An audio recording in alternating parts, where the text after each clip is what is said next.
The year is 1962. The world's two biggest superpowers, the United States and the Soviet Union, are engaged in a dispute that could easily lead to nuclear war.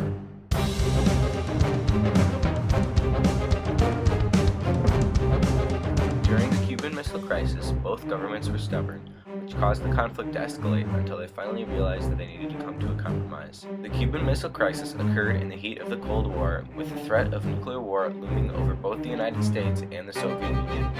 After the Cuban Revolution in 1959, the U.S.-backed President Fulgencio Batista had been overthrown and replaced by Fidel Castro. Castro believed in communism and disagreed with the United States on virtually everything, so it is no surprise that the United States didn't want him in power.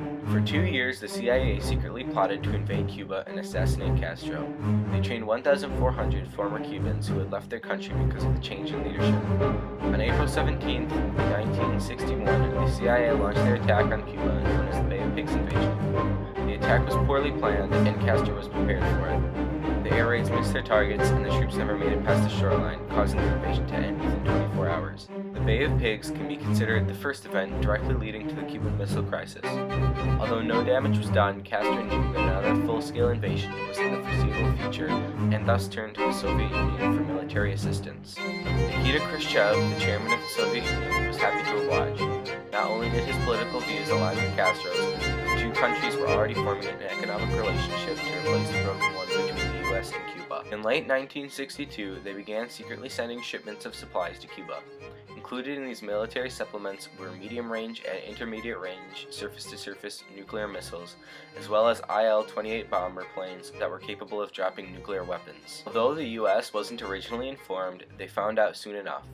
On October 13th, a high-altitude U-2 reconnaissance plane photographed a missile base being constructed in San Cristobal, Cuba.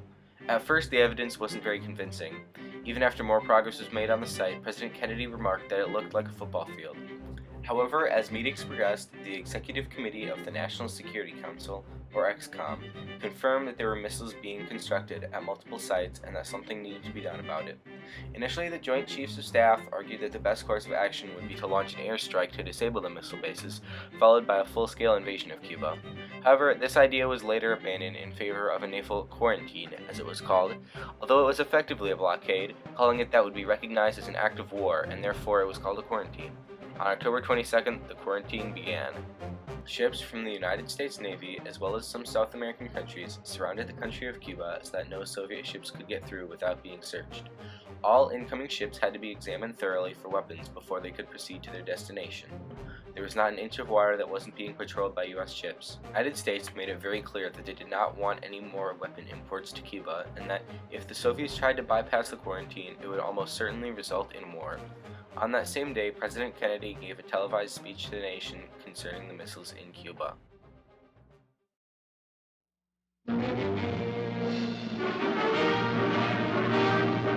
Good evening, my fellow citizens.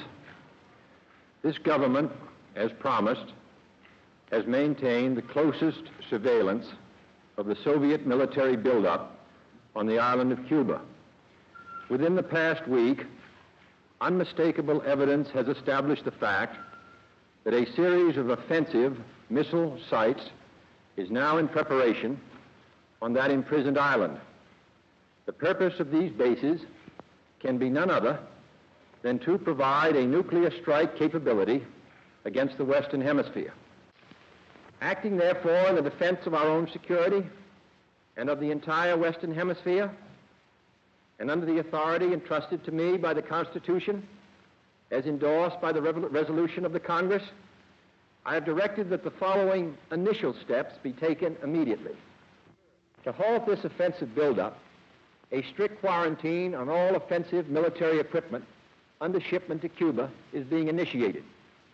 All ships of any kind bound for Cuba, from whatever nation or port, will, if found to contain cargoes of offensive weapons, be turned back. It shall be the policy of this nation to regard any nuclear missile launched from Cuba against any nation in the Western Hemisphere as an attack by the Soviet Union on the United States, requiring a full retaliatory response upon the Soviet Union.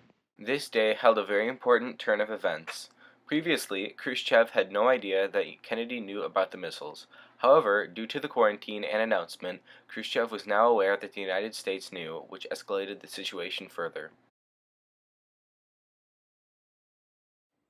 Initially, once the United States discovered them as a result of the U-2 flying over, the United States did not tell the Soviet Union that we knew. So there was a period of time, some days, when the Americans knew the missiles were there, but the Soviets didn't know that the Americans knew. But once this information was revealed by the United States, then obviously that greatly increased the tension and made the situation much more alarming to both sides, but certainly to Khrushchev. Although things were looking up for the United States, Khrushchev was livid. In a letter he sent to Kennedy on October 24th, Khrushchev said that, quote, "The violation of freedom to use international waters and international airspace is an act of aggression which pushes mankind towards the abyss of world nuclear missile war," end quote. At this point in the crisis, tensions between all three nations were very high. President Kennedy was determined to keep the missiles out of Cuba, while Castro and Khrushchev demanded that the United States didn't stop them. Even though these two solutions could not coexist, the two sides refused to budge. Not only were the national leaders on edge, but the rest of the world was also. They were well aware of the consequences of nuclear war and the commonly discussed idea of mutually assured destruction, a concept that ensured that neither side would emerge victorious from a nuclear war. The citizens of all countries, especially the three involved, prepared for the worst. Bomb shelters were constructed and regular fallout drills commenced. Civilians could do nothing but pray. Then, on October 27th, as Kennedy and Khrushchev negotiated a solution, the crisis took two dramatic turns that added to the pressure immensely. During a reconnaissance mission, an American U-2 spy plane was shot down over Cuba by a Soviet missile, and its sole pilot, Major Rudolph A. Anderson, was killed. The missile was fired by Cuba's military without permission for the Soviet Union, although the White House was unaware of this fact and blamed the Soviet Union. Later that day, in the Caribbean Sea, nuclear war almost began. A Soviet submarine called B-59 was detected by the blockade. Because it was too far down to communicate, the Navy ships sent depth charges that signaled it to surface. However, the message was misinterpreted when the charges rocked the sub and the crew thought they were under attack. The crew of the B-59, assuming war had started, had a decision to make. They could either launch their vessel's nuclear torpedo, which would annihilate all the Navy ships in the vicinity, or they could hope that war had not yet begun. In order for the missile to be launched, the top three commanding officers would have to give their permission. And while the first three officers gave their approval, the second, Vasily Arkhipov, was hesitant and decided not to. Initially, he was criticized by his fellow crew members, although he was later praised as having possibly saved the world from nuclear war. As the crisis progressed, Fidel Castro was beginning to reach his breaking point. As far as he had been informed, the US and Soviet Union had not gotten very far in reaching a compromise, and some of his shorter-range missiles were becoming operational. However, fortunately, the others had recognized the threat of mutually assured destruction and were finishing negotiating a compromise. On October 28th, Kennedy agreed to remove American missiles from Turkey and promised not to invade Cuba, while Khrushchev agreed to remove all the weapons from Cuba under inspection of the United Nations. Upon hearing this compromise, Castro was outraged. His military was being weakened without his permission, and he had no say in the matter. However, he soon realized that the deal was for the better, and that he wouldn't have to worry about an invasion. His relationship with the Soviet Union soon healed and continued to prosper until the Soviet Union broke apart in 1990. The Cuban Missile Crisis is often recognized as the climax of the Cold War. The most obvious consequence was that it was such a scary event that it helped persuade the Soviet government, and particularly Khrushchev, the leader, to negotiate with the Americans the Limited Test Ban Treaty. Also, it helped persuade the Soviets as well as the Americans to, the next year, set up the hotline between the two governments so that they could communicate more efficiently and quickly in the event of crises. After the hotline between the United States and the Soviet Union was established, and Mikhail Gorbachev came into power, relations became a lot more relaxed. The Cold War came to an end, and the two nations entered an era of peace. The United States and Soviet Union were both stubborn at the beginning of the conflict.